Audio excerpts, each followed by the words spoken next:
자, 첫 번째 키워드입니다. 문재인, 미국, USA, 트럼프. 자, 문재인 대통령이 드디어 첫 외유, 박근혜 씨가 그렇게도 좋아했던 해외 여행 나가는 거 우리 인이도 한다 이제.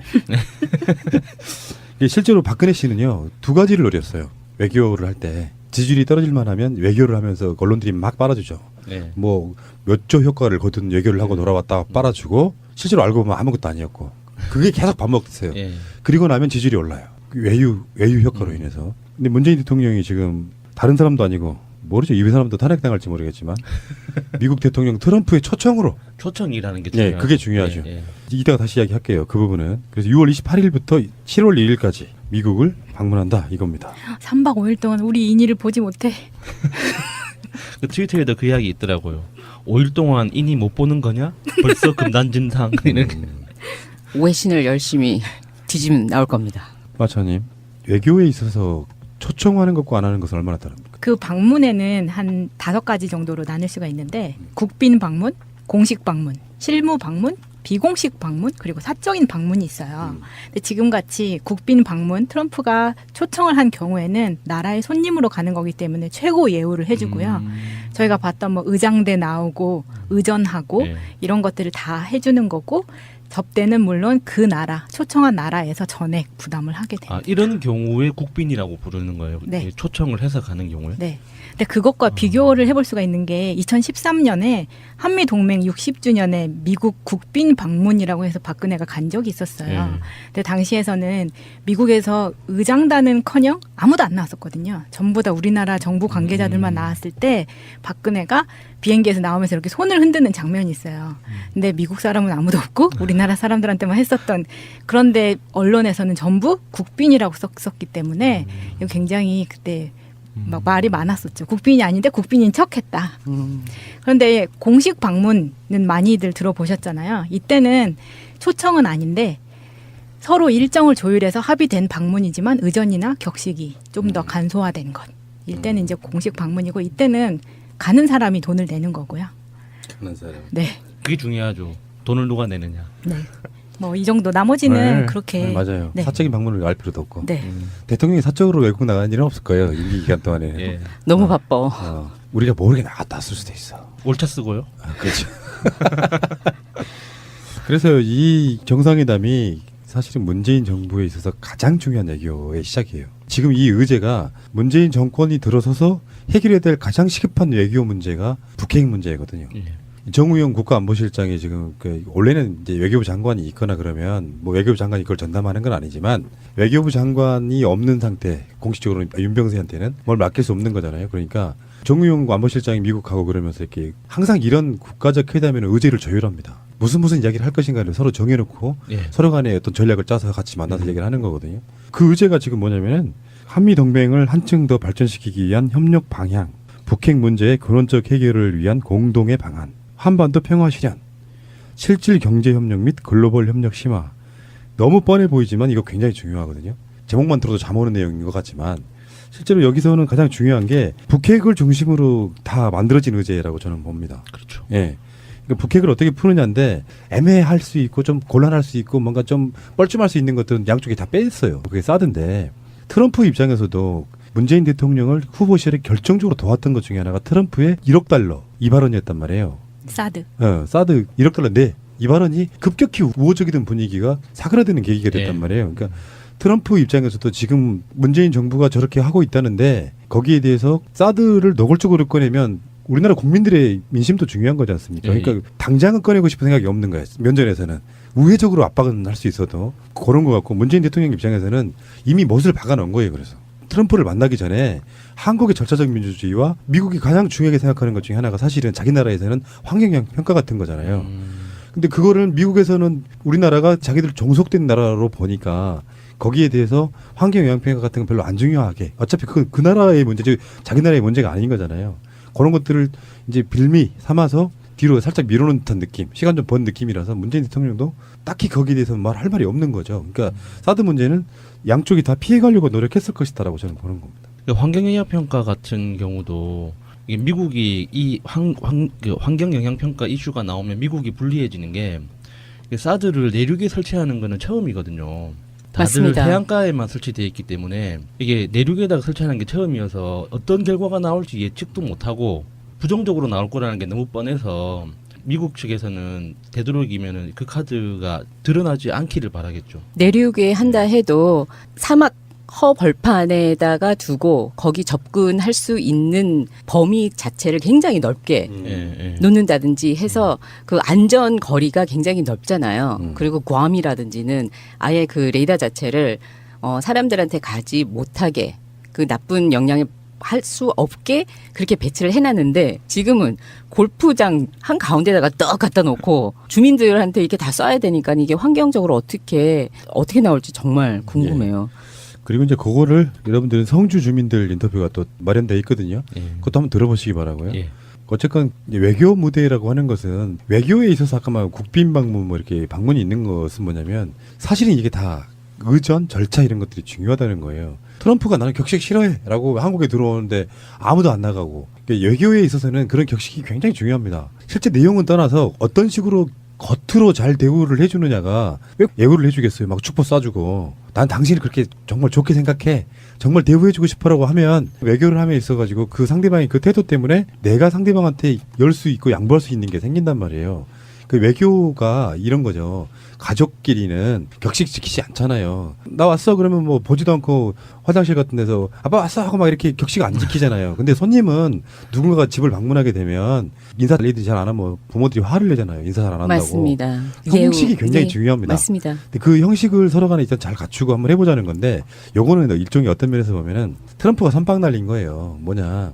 한국은 어차피 박근혜 일대는 친미 정권에 가까웠고 시진핑이 박근혜를 엄청 예우를 했음에도 불구하고 결정적인 데 딱 가니까 사드 배치 같은 거를 미국이 손 들었단 말이에요. 지금 중국에서는 정권이 바뀌었기 때문에 문재인 대통령에게 일방적으로 친미하지 마라고 계속해서 지금 날리고 있는 거거든요. 트럼프 입장에서는 사실 일본한테 뭔가를 좀 맡겨봤더니 하는 짓들이 워낙 적이 많아가지고 힘든 거예요. 말하자면 그게 국제적 관계에 있어가지고 위안법의 같은 걸 쉽게 해줬던 이유도 우리가 그냥 유추를 해보면 미국의 압력에 의해서 예. 일본에게 면죄부를 막 줘야 예. 일본이 국제사회에서 자기 역할을 대신해 줄 수 있잖아요. 예. 근데 일본 자체를 못 믿겠는 거예요. 그러니까 정권이 바뀌었죠. 근데 한국에서 예상하다시피 문재인 정부 정도 되면 북한에도 뭔가 좀 해줘야 되고 중국도 해줘야 되고 해서 일방적인 친미 정권이 만들어지기 힘들단 말이에요. 그러니까 가장 선빵 날려가지고 문재인 대통령을 사실은 모셔가는 거예요. 먼저 만난 사람 무시하기 힘들거든요. 맞습니다. 그런 측면이 분명히 있는 거예요. 그런데 어제였죠. 6월 14일 날에 오늘이라면 어제 우리 그 문재인 대통령이 한미 동맹의 상징인 용산 그 한미 연합 사령부를 방문하십니다. 거기에 가서 우리 동맹은 아직 탄탄하고 좋습니다. 함께 갑시다를 외치고 오셨어요. 그러니까 외교는 이미 시작했고 트럼프한테 이게 보고가 들어가고 거기서 서로 굉장히 좋고 웃으면서 사진도 찍고 거기에 대해서 우리는 대한민국은 미국인들이 있어서 이 정도로 평화가 있다. 라고를 벌써 여기 있는 의제들을 다 한 번씩 다 박아놓고 오셨어요. 그런데 그 트럼프의 개인적인 캐릭터를 보면 그냥 어떤 남자 대 남자로서 좀 사내다운 사람을 내가 딱 친하게 지낸다는 걸 보여주고 싶은 욕망도 있을 것 같아요. 그게 예. 조금 왜냐면 너무 달라 우리 문 근데 대통령하고. 트럼프가 네. 트럼프도 군사학교 출신이거든요. 네. 그러니까 뭐 군 근무한 적은 없지만 문제 어떤 알아서 거기로 이- 그 쫓겨간 이 거예요. 남성성에 대한 로망이 있을 거란 말이죠. 네. 그렇다고 이렇게 그 남자다운 사람으로 그 푸틴이랑 친하게 지내는 건 어색하잖아요. 지금 상황에서. 그러니까 그 특수부대 출신인 문재인 대통령을 딱 찍어서 나 이런 남자다운 사람이라는 거 보여주는 자기애를 폭발하는. 우리 여수님 국회에서 일한 거 맞아요? 이렇게 생각해 볼 수 있어요. 유머가 아니라 트럼프 같은 사람들이 훨씬 더 소녀스러울 수도 있어요. 그러니까 사실 실제로 가면은 여자 어린아이들이 전통적으로 갖고 놀았던 인형이 그 있었죠. 바비 인형 같은 거. 머리 벗겨주고 있을지도 몰라. 그건 아무도 모르는 거예요. 그냥 그 사람은 강한 사람이라고만 보는 건데 저번에 유럽 갔을 때 이 트럼프는 정말 태도가 나쁜 게 자기가 밀치고 들어갔던 정상은 정말 이름 없는 작은 나라였잖아요. 네. 만약에 그거를 세계 강대국인 중국의 시진핑을 밀치거나 그렇게는 안 했을 거란 말이에요. 그러니까 이 사람 자체는 기본이 너무 안 돼 있는 사람이긴 한데 이 의제 설정은요 트럼프의 의지랑은 상관없어요. 제가 봤을 때는 트럼프는 그냥 일정 잡아주면 지가 가서 자기 하고 싶은 걸 하는 거고 백악관에 있는 담당자들 이런 사람들이 의제 설정은 미리 해놓고 그렇죠. 트럼프는 또 의제가 뭔지도 모르고 들어갈 가능성도 저는 있다고 봅니다. 솔직히 말하면. 그렇죠. 그 전날에 또 그 큰 만찬을 참석을 할 터이니 트럼프가 29일 날에 우리 본회의에 어느 정도 정신을 차리고 들어올지는 그것도 큰 의문입니다. 그리고 예, 아까 푸나님이 말씀하셨듯이 트럼프가 무인기 이야기였어요. 시진핑이 방미했을 때 손주들이 중국어로 노래를 하게 했었어요. 시진핑 앞에서. 근데 굉장히 어색했고 분위기가 좀 안 좋았었대요. 그러니까 이거를 자기는 노력을 하려고 해. 어떻게 해서라도 이 그 포로업이라도 한번 하고 시진핑한테 굉장히 좋게 보이려고 중국을 굉장히 올려주기는 했는데 기본적으로 가지고 있는 정보라는 게 머리가 별로 차인 게 많이 없어서 많은 실수를 했다고 합니다. 자, 그러면은 저는 이제 일단은 제 생각인데 문재인 대통령이 이제 국내 정치는 정말 잘해서 막 인기도 막 상정가를 치고 있긴 한데 첫 외교 무대잖아요. 맞습니다. 처음으로 외국 나가는 거잖아요. 네. 그래서 저는 정말 기대가 되는데 우리 트위터리안들은 어떤 기대를 하고 계신지 트윗을 한번 소개해 주십시오. 다시 희망을 이라는 분이 깍! 드디어 미국 가신다. 제일 처음 가는 게 미국이다. 이 꼴보수더라. 그 후보 때 그 공격 많이 했잖아요. 대통령 되면은 어디를 제일 먼저 갈 거냐. 속으로는 북한 가라, 북한 가라, 북한 가라. 그렇게 깔아놓고 막 공격을 많이 했는데 봐라 꼴보수더라. 미국 간다. 이거는 현실적으로 그런 거 있어요. 우리 학교 다닐 때 정도의 연령대에서는 반미, 저도 약간 반미 성향이 좀 있어요. 우리 같은 사람들은 네. 태생적으로 네. 너무 정석되는 게 싫고 그걸 억누르는 미국이 싫고 그런 건데 대통령은 그거를 무시할 수는 없죠. 국제적 역학관계에서 네, 정치적 현실인데 네. 어쩔 수 없죠. 그 G2라고는 하지만 사실 미국의 영향력은 이제 원톱에 가깝고 예. 굳이 상대를 갖다 붙이니 중국이지 예. 군사합의 내문에서는 비교할 수가 좀 힘들어서 미국을 바로 무시하기는 좀 힘들고요. 맞서 싸워서 이길 수 없다면 그들을 이용하는 것이 훨씬 더 좋은 애교입니다. 행님의 트윗입니다. 속보 문재인 대통령 방미 경제 효과 900조 원. 이명박 G20, G20 450조 원인 2배 효과로 역대 최고 수익 예상이라고 올려주셨습니다. 동맹 다지며 신뢰 쌓기 초점이라는 그 기사도 링크해 주셨는데요. 보면은 다들 그 국제적으로 지금 증권 마켓이 굉장히 긍정적으로 보고 있고 어떻게 움직이는가 미국과 한국이 어떻게 움직이고 그 다이나믹으로 유럽이 어떻게 움직이고 유럽하고 미국 어떻게 움직이고에 대해서 정말 그 울림이 정말 많아요. 그래가지고 피크를 계속 치고 있거든요. 그래서 이것은 그냥 억측이 아닌 정말 좋은 효과가 있으리라고 경제학자들은 말을 하고 있습니다. 안영호님의 트윗입니다. 미국 정부가 정상회담을 할 때 회담 상대국의 정상이 자국민들로부터 얼만큼의 지지를 받고 있느냐에 따라 대접이 달라집니다. 문재인 대통령이 받는 국민 지지율은 대단히 높습니다. 이달 말 트럼프와의 회담에서 대한민국의 이익을 극대화하시기를 기원합니다. 이렇게 올려주셨는데 지금 미국 교포들은 벌써 많이들 들떠 있으신 예. 것 같아요. 환영한다는 네. 이야기가 많더라고요. 우리 일을 실물로 볼 수 있어서 얼마나 좋을까. 이게 그런 거 있죠. 확실히 대통령 하나만 바뀌어도 희망이 달라져요. 우리는 박근혜가 미국 갈 때는 뭘 팔아먹으려고 가나 이런 생각이 드는데 문재인 대통령을 우리가 아는 입장에서는 그런 생각보다는 뭔가 우리 국익을 위해 잘 싸워줄 거야라는 믿음이 생기니까 같은 외국인 나가는 쓰는 출장비도 아깝지가 않은 심지어는 미국 돈으로 갔다 와. 필 프라임님이 우원식 의원 그 인터뷰 그 기사 한미 정상회담 야당 동행 제안 한국당만 반대 이 링크를 걸어놓고 코멘트 붙이신 게 자한당의 반대 외길 인생 변함없는 국정농단 이렇게 써주셨는데 이 보통 그 정상회담 할 때 박근혜도 그렇게 했습니다. 이명박도 그렇게 했고 이렇게 야당에서도 의원들끼리의 어떤 이벤트도 만들거든요. 굉장히 많은 일이 일어나요. 그러니까 우리가 스포트라이트는 정상회담 하나만 보이지만 그 주변에 그러니까 민간 단체까지 기업들까지 그리고 민간 교류까지 굉장히 많이 많은 이벤트가 일어나는데 그 중에서도 이제 야당 의원들 입장에서도 할 일이 할 수 있는 게 분명히 있거든요. 자기들이 챙길 수 있는 게. 그런데 지금 자한당 스스로 자멸하는 것밖에 안 되는 것 같아요.